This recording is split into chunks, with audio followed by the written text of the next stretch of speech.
terakhir, last. Mengapa orang Yahudi tak menerima Nabi Muhammad SAW sebagai Nabi terakhir? Saya telah mendengar pandangan seorang padri Yahudi mengatakan, akhir zaman akan muncul apabila semua keadaan telah aman semua. Orang telah kaya, tidak ada orang miskin. Waktu itu Nabi akhir zaman akan muncul. Apa jawaban Pak Ustaz? Ada buku yang amat sangat baik. Judulnya Tarikh Ad-Diyanah Al-Yahudiyah, sejarah agama Yahudi. Di sana diceritakan bagaimana orang Yahudi percaya bahwa nanti di akhir zaman akan datang seorang nabi dan mereka menyebut dia manakala berperang. Ini Yahudi, ini Bani Ghatafan. Mereka berperang dengan Bani Ghatafan dan sebelum berperang mereka berdoa kepada Allah, ya Allah, tolonglah kami melawan Bani Ghatafan berkat nabi terakhir yang engkau utus. Sudah datangkah nabi terakhir itu? Sudah. Siapa dia? Muhammad sallallahu alaihi wasallam. Mana buktinya? Husain padri Yahudi, dan dia ingin tahu apakah ini nabi terakhir itu. Dia intip dari balik pokok kurma manakala Muhammad SAW datang. Tala'al badru alaina. Yang lain menyambut Nabi Muhammad, dia perhatikan dari jauh, dia tengok tanda-tandanya. Selepas itu dia pun datang. Engkaulah nabi terakhir. Asyhadu an la ilaha illallah wa asyhadu anna Muhammadan Rasulullah. Selepas itu Nabi robah nama dia menjadi Abdullah bin Salam. Dia pun masuk ke rumah Nabi. Tak lama selepas itu datang orang Yahudi ramai-ramai. Nabi bertanya kepada mereka, kamu kenal dengan Husain? Kenal. Siapa Husain? Padri kami. Siapa Husain? Anak orang baik. Husain adalah orang baik, anak orang baik, keturunan orang baik. Apa kata Nabi? Husain sekarang ada dalam rumahku dan dia sudah Islam. Apa pendapat kamu? Husain orang paling jahat, anak paling jahat, datuk nenek moyangnya orang jahat, dan dia adalah paling jahat di dunia. Kenapa Husain masuk Islam? Kenapa mereka tidak? Karena Husain melepaskan dari segala kepentingan. Sedangkan yang ini masih inginkan kekuasaan, masih inginkan harta benda. Bila aku masuk Islam, nanti aku akan susah, aku akan miskin. Alladzina atainahumul kitab, mereka yang kami berikan Taurat dan Injil, ya'rifunahu kama ya'rifuna abna'ahum. Mereka mengenal Muhammad sallallahu alaihi wasallam sebagaimana mereka mengenal anak kandung mereka sendiri. Nauzubillah, accident, terjadi musibah, hancur muka anak. Lalu kemudian seorang ayah dan bunda datang ke hospital. Kami nak tengok anak kami. Betulkah dia yang kena accident? Nauzubillah. Belum buka wajahnya dah tahu ini anak kami. Dari mana? Dari jari kakinya. Buka jari kaki. Ya, ini memang anak saya. Dari mana puan tahu? Dari mana tuan tahu? Ini kaki anak kami. Mereka kenal Muhammad sallallahu alaihi wasallam lebih daripada anak kandung mereka sendiri. Mana bukti? Ketika Nabi Muhammad sallallahu alaihi wasallam dibawa oleh Abu Talib menuju Busra, negeri Syam. Sebelum sampai ke sana, mereka berhenti sejenak. Lalu Bahira keluar. Bahira keluar daripada tempat suci. Bahira seumur hidup tak pernah keluar. Dia hanya beribadah saja. Tapi hari itu Bahira datang. Apa kata Bahira? Bertanya kepada Abu Talib, ya rajul, wahai lelaki, siapa anak kecil ini? Kata Abu Talib, ini anakku, hada ibni. Kata Bahira, kalau betul kitab yang kubaca, ini bukan anakmu. Anak ini yatim, ayahnya dah mati sebelum dia lahir. Kenapa? Karena 3 tanda aku tengok. Pokok kayu bersujud, batu-batu bersujud, dan ada awan yang dari tadi menaungi dia. Tersenyum Abu Talib, ini memang bukan anakku, ini adalah anak saudaraku.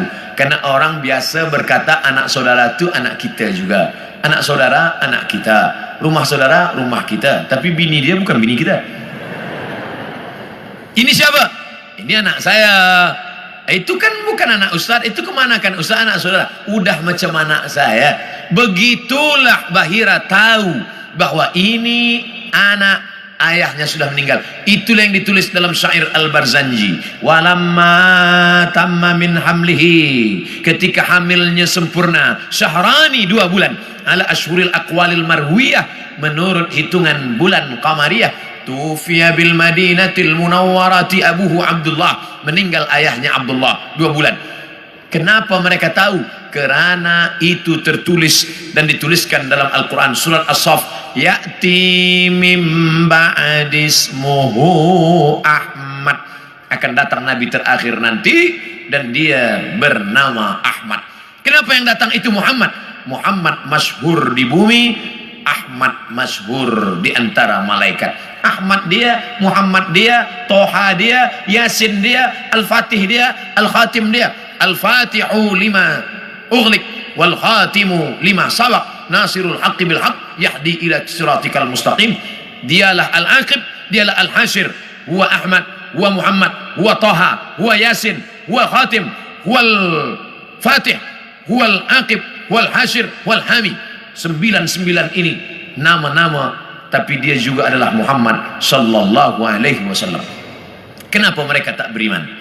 Kerana mereka berkeyakinan yang datang itu keturunan Ibrahim, tapi dari jalan nasab Ishak.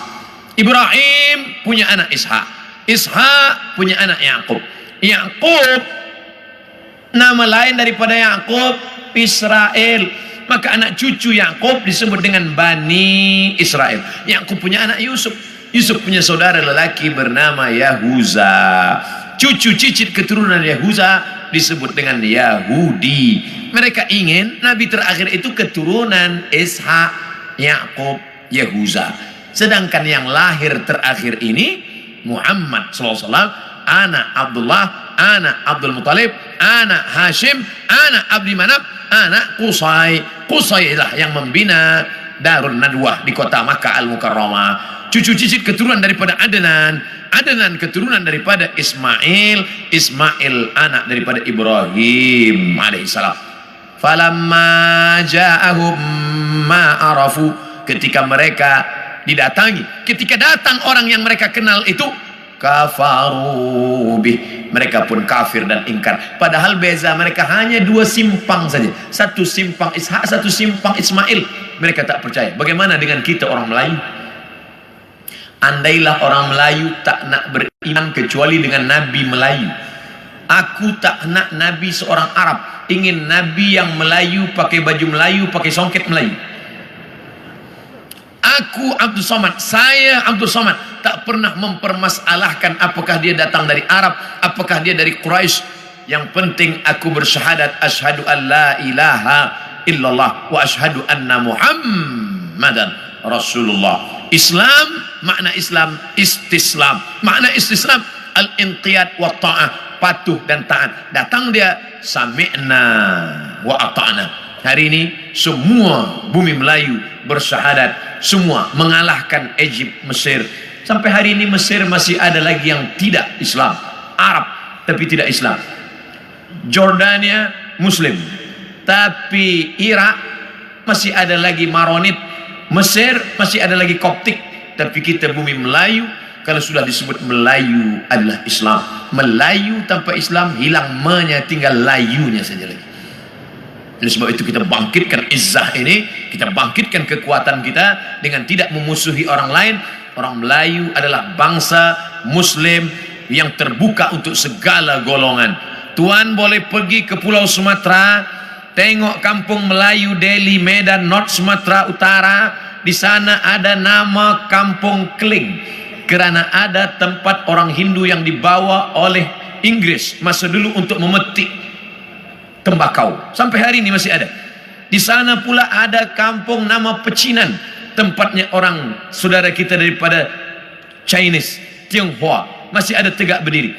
Orang Melayu Muslim adalah orang yang menebarkan kedamaian. Wa ma arsalnaka illa rahmatan lil alamin. Terbuka, kita tak pernah memusuhi orang lain. Kamu nak beramal, sila beramal. Wala ana abidum ma'abattum wala antum abiduna ma'abud lakum dinukum waliyadin. Kita seperti lebah. Bagaimana lebah?